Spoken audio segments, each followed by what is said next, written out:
All right, hey, welcome. Just wanted to touch base. I know all the organizations are starting to kind of panic a little bit. Hopefully we're not in the same situation. Not wanting to hold any tryouts. There's different reasons for everybody to need to run tryouts, whether coach, player, whatever, like what we're doing here. I want to be loyal to everybody that's here. But please let me know if there's going to be any changes, okay, so that we can find somebody if we need to. But again, I don't want to lose anybody that we have right now. At the same time, we don't need a bunch of locker room lawyers. So if we're having hour-long meetings about something that's being done, whether it's a hit and run situation or this or that, that's not the direction we're trying to go as an organization. We're looking to get kids, keep them healthy, learn to compete, learn to be good teammates with different personalities, and ultimately this is kind of put together for our high school. All right, and I know that we're kind of the oldest team's probably the most diverse in where everybody is or where they're going or this or that. But if you're looking at the 10s and especially the 7s, there's a lot of positive things coming up. I thank our coaches, Cameron, Coach Emerson, Chesley, JP. You guys have all done a great job for us and really getting a good foundation set for our organization. So we appreciate that. We appreciate all the parents and all the players and everything that's happened to this point, because there's a lot of people saying a lot of positive things about what we're doing.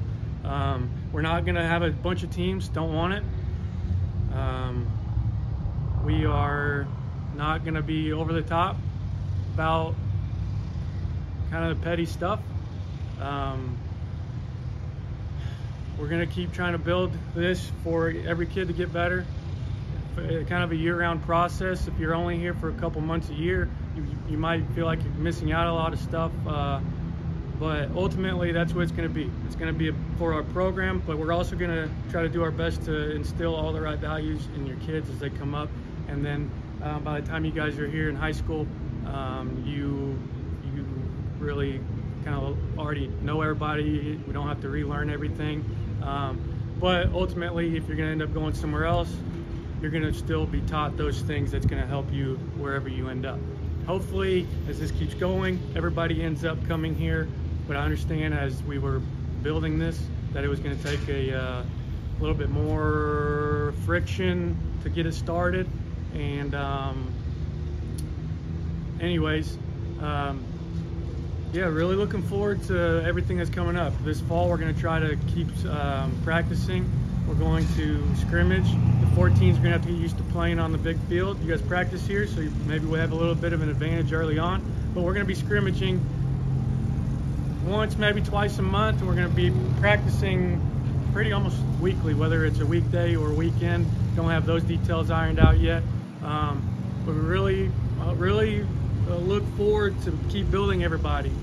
Okay, you can't miss half the practices or show up a quarter of the time and think you're going to be starting shortstop or third base or anything like that. And now if you're just athletically gifted and then that puts you in that position, I'm not saying you can't play other sports. I want you to play other sports. What I'm saying is we're trying to keep kids working towards something, especially as they get older. Younger guys, I get a little more. But as we're starting to get older, there's going to be more of a gap.